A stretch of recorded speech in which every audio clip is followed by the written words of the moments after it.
Kolkata league Bangla ফুটবলের নতুন মরশুমের প্রথাগত সূচনা, কিন্তু সেই শুরুটাই এবার যেন কিছুটা ধোঁয়াশায় ঢেকে।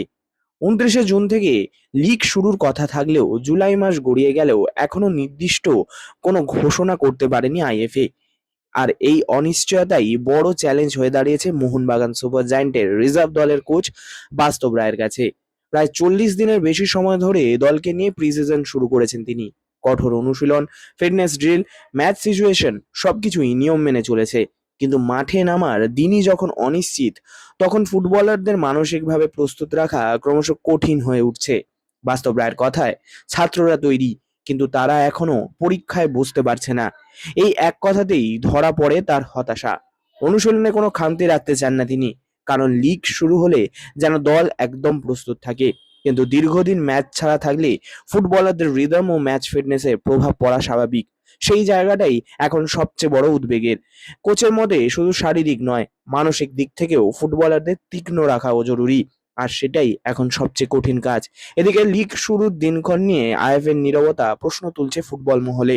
ক্লাব, কোচ, ফুটবলার সবাই অপেক্ষায়, কিন্তু কোনো স্পষ্ট বার্তা নেই। ফলে প্রস্তুতি থাকলেও অনিশ্চয়তার ঘন কুয়াশা কাটছে না। বাস্তব রায় তিনি আরো বলেন, আইএফএর কাছে তিনি অনুরোধ করছে যাতে কোনো নির্দিষ্ট তারিখ বা নির্দিষ্ট শিডিউল তাদেরকে জানানো হয়। আসুন শুনে নেওয়া যাক বাস্তব রায় আর কি বললেন রে স্পোর্টস এর পর্দায়। দেখো, ফার্স্ট আমি কলকাতা লিগটা নিয়ে বলি, তারপর সেকেন্ড কোশ্চেনটা অ্যান্সার দিচ্ছি। দেখো, কলকাতা লিগে আমরা 3 তারিখে শুরু করেছি। অলমোস্ট 40+ ডেজ আমাদের প্র্যাকটিস হয়ে গেছে। আমরা প্রথম জানতাম যে 29 তারিখ খেলা হবে, 29শে জুন। সেটা পেছোতে এখন জুলাইয়ের 3rd উইকে এসে ঠেকেছে। স্টিল নাও আমি জানি না আমার নেক্সট ম্যাচ কবে। এতে কী হয়, এতে প্লেয়ারদের তো মোটিভেশান নষ্ট হয়। আমি ওদের কত প্র্যাকটিস করবো, ওরা পড়াশোনা করছে, পরীক্ষা দিতে পারছে না। সেক্ষেত্রে টিমের মোটিভেশন ধরে রাখা খুব শক্ত। তারপর দেখো ডুরান্ড ঢুকছে, ডুরান্ডের পর দেখো আজকেই আমার 8টা প্লেয়ার লিগের থেকে এখানে চলে এসছে। আর লিগটা যদি ঠিক সময় শুরু হতো, 4-5টা খেলা হয়ে গেলে আমরা ভালো জায়গা থাকলে সেরকম বুঝে আমরা তখন রোটেশন করতে পারতাম। এটা একটা বিগ প্রবলেম। আর সেকেন্ড হচ্ছে যে আমরা 29 তারিখ যখন বলেছে আমাদের শুরু হবে, সেক্ষেত্রে যদি শুরু করতো তাহলে আমাদের ভালো হতো। 25-29 করে আমাদের ডেটটা আস্তে আস্তে পিছিয়েছে। এটা যদি সেই সময় শুরু হতো তাহলে আমাদের এই প্রবলেমটা হতো না। আর এছাড়া দেখো, আমরা প্র্যাকটিস চালিয়ে গেছি, আমাদের প্র্যাকটিসের অসুবিধা নেই।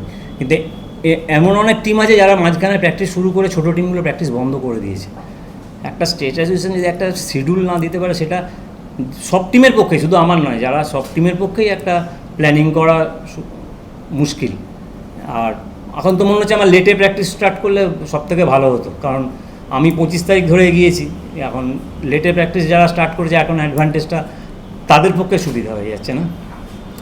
একটা স্টেট অ্যাসোসিয়েশনে একটা শিডিউল দিলে ভালো হয়, মানে দিলে আমাদের পক্ষে সুবিধা হয় এবং প্লেয়াররাও মোটিভেটেড হয়। প্লেয়ারদের মোটিভেট করতে আমার এখন বেশি সময় নষ্ট করতে হচ্ছে না। এখনও কিছু আমার কাছে স্টিল নাও, এখনও কোনো খবর নেই।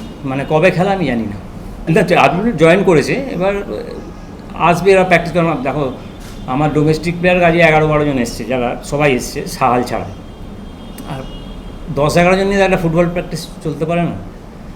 অনেক কিছু সিস্টেম থাকে বা একটা প্ল্যানিং থাকে, সেরকমভাবে আমাদের এগোতে হয়। সেই জন্য আমার রিজার্ভ টিম থেকে আমার প্লেয়ারদের নিয়ে আসতে হয়েছে। সেটা তো আপনারা দেখতেই পাবেন। এই তো, আর কিছু। আর কোচের সাথে ইনস্ট্রাকশন, কোচের সাথে আমার কথা হয়েছে, বাট কোচের সাথে কী আলোচনা হয়েছে সেটা তো আমার মনে হয় এখানে বলাটা ঠিক হবে। আর ওনার সাথে কথা হয়েছে, সেরকমভাবেই আমরা কথা বলেই সবাই মিলে একসাথেই এগোচ্ছি। মানে সেরকমভাবে শুরু করছি, তারপর ফার্দার সে তো নেই। তো একটা প্রিসিজন করতে গেলে মিনিমাম 3 to 4 উইকস লাগে মিনিমাম। সেই প্রিসিজনের সময়টাই তো নেই। এখন যারা খেলবে তারা কেউ তৈরি হয়ে খেলবে না।